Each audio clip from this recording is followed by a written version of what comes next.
Also tonight, two very close races for Congress and another congressman perhaps about to lose his job. Now, that is what new exclusive polling from PIX11 shows. We looked at the three most hotly contested congressional primaries in New York City. Political reporter Henry Rossoff is breaking it all down for us.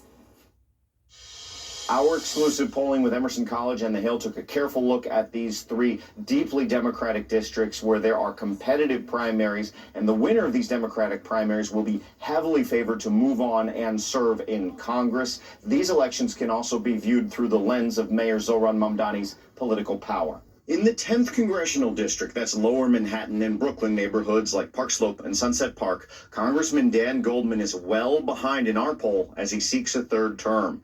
Former Comptroller Brad Lander is ahead by 34 points, leading Goldman 57% to 23%, with 20% of voters undecided.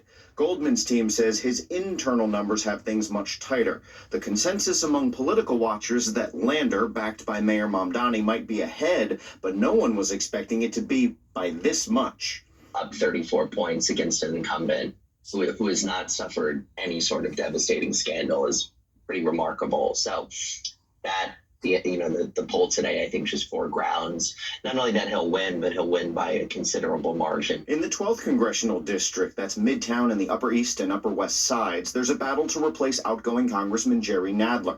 Nadler's protege, Assemblyman Micah Lasher, is leading our poll at 22%.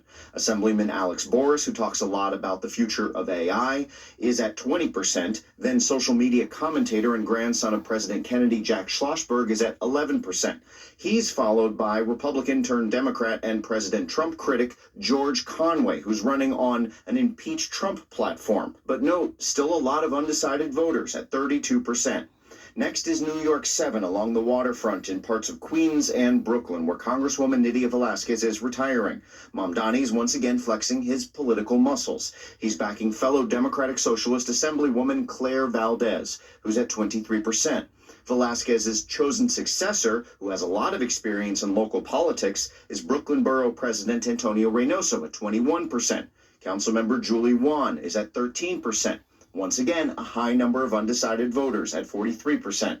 The mayor is broadly popular among Democratic voters in all three of these districts, and he's putting a lot of time and effort, in particular, to support Valdez in the 7th. What makes Mamdani so powerful there is that this really is his base. There's a lot of voters under 35, a lot of voters under 50, where he's not just a Democrat they like, he's like a cultural and political institution in itself who can really, again, shift how people feel about politics. Our polling also found that voters across the three districts we looked at very concerned about the economy. These Democratic voters we spoke with across the board, about 90% of them rated the economy as either poor or fair, so affordability and economic issues once again dominant in another election cycle. In the newsroom, Henry Rossoff, PIX11 News.